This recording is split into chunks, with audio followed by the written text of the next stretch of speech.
A seguir, uma série de depoimentos de grandes personagens do rádio brasileiro. Abelardo Barbosa, o Chacrinha. O rádio realmente teve muito significado na minha vida, porque realmente eu iniciei, bem dizer, o personagem, não sei por que cargas d'água, ou porque existiam os cassinos naquela época, o pessoal pensava que aquele programa fosse um programa ao vivo.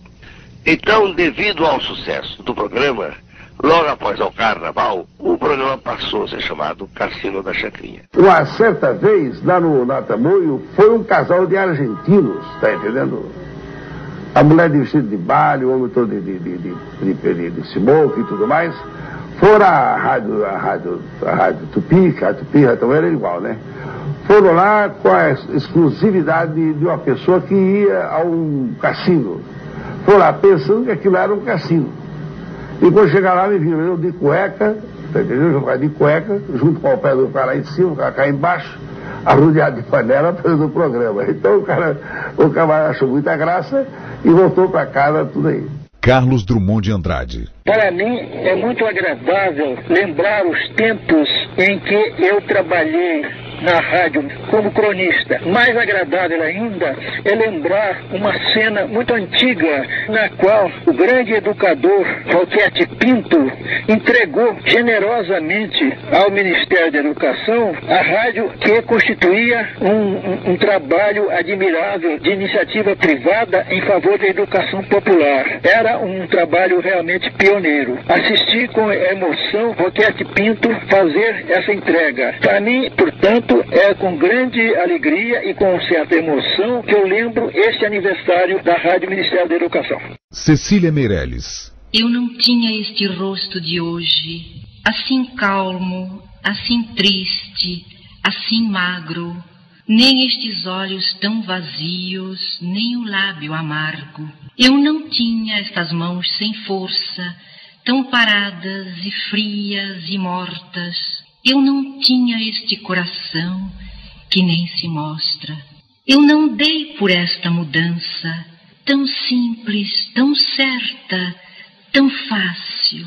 Em que espelho ficou perdida a minha face? Grande Otelo. O brasileiro traz dentro de si um português, um negro e um índio guarani. O luso deu-lhe a fibraldade, a fidalguia própria desta raça. Herdou do índio o amor à pesca e a inclinação à caça. No excesso de carinhos, zelos, reflete do africano doce coração.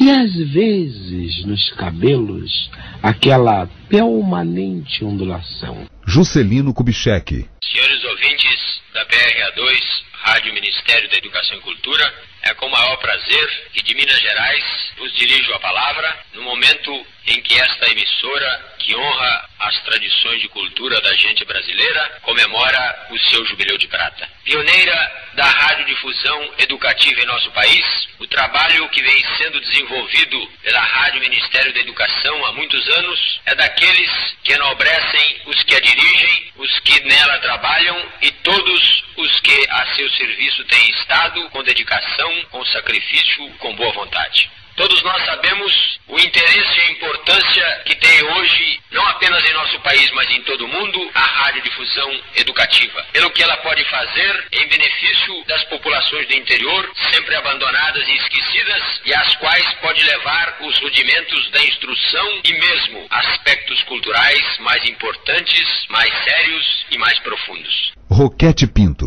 No começo de 1923, desmontava-se a estação do Corcovado e a da Praia Vermelha ia seguir o mesmo destino, e o governo não a comprar. O Brasil ia ficar sem rádio. Ora, eu vivia angustiado com essa história. porque já tinha convicção profunda do valor informativo e cultural do sistema, desde que ouvira as transmissões do Corcovado alguns meses antes, conforme já narrei mais de uma vez. Mas uma andorinha não faz verão. Resolvi interessar no problema a Academia de Ciências. Era presidente o nosso querido mestre Henrique Moriz, eu era secretário, e foi assim que nasceu a Rádio Sociedade do Rio de Janeiro, a 20 de abril de 23. Renato Mursi. Eu fiz 200 mil programas. E foi uma coisa fazer programinha de 2, 3 minutos, mas fazer 7 mil programas de 10 páginas datilografadas que você teve a ocasião de ver gravar hoje com os meus programas Alma do Sertão, não é brincadeira. E no rádio, o Chico não pode aparecer muito pela qualidade, não. Ele tem que se aparecer mais pela quantidade, porque não tem tempo. Aquilo é como hora marcada, tem que ir ao ar, tem que ensaiar, A Rádio Nacional era tão perfeita, tão bem organizada, que não se gravava nada. Meia hora antes do programa a gente ensaiava e punha no ar ao vivo. E os programas saíram muito melhores do que saem hoje. Mário Lago. Eu acho que as rádios se encolheram demais. Se acovardaram talvez um pouco diante da massificação que é a televisão. Porque se você pensar o número de cidades que tem o Brasil, o número de cidades onde a televisão não chega, ainda não alcança, eu acho que as rádios deveriam ser mais audaciosas, partir para uma jogada de um investimento maior, ampliando inclusive o mercado de trabalho do artista brasileiro. Porque há um lugar para uma faixa bem grande, bem considerável, de apresentações de teatro, de programas humorísticos, por exemplo. Se esses programas fossem levados pelo rádio, iriam ouvindo naturalmente e sem precisar aquela escravização diante de um aparelho de televisão.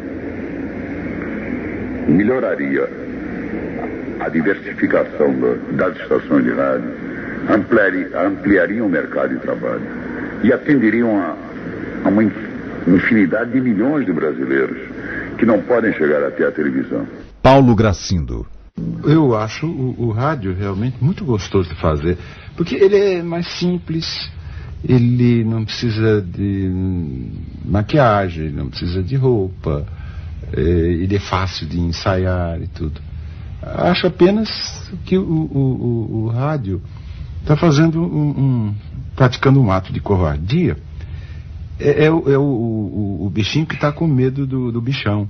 Porque não há razão para o rádio temer a televisão. Os dois podem conviver perfeitamente. Eu tenho a impressão que o rádio é a televisão matinê. Então, de 6 horas da manhã às 6 horas da tarde, o rádio pode dominar e eu acho que domina. Então você vê, são milhares de automóveis, são 700 mil táxis, são uma multidão, é uma verdadeira população de porteiros, é outra população de paus de arara, de obras, de chefe de obra, é todo mundo com o seu radinho. Estão vendo rádio, não estão vendo televisão, não. Então é maciçamente o rádio na frente da televisão durante o dia.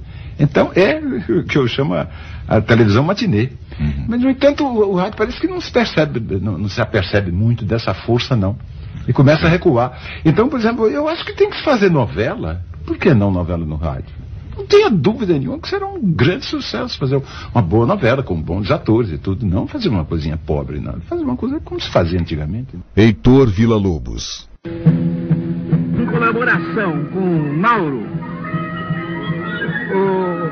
nós imaginamos um filme, e esse filme foi feito. Porém, eu imaginei outra coisa. Eu imaginei uma suíte histórica, musical. A história do rádio no Brasil. Mais informações, acesse www.locutor.info ou www.fabiopirajá.com.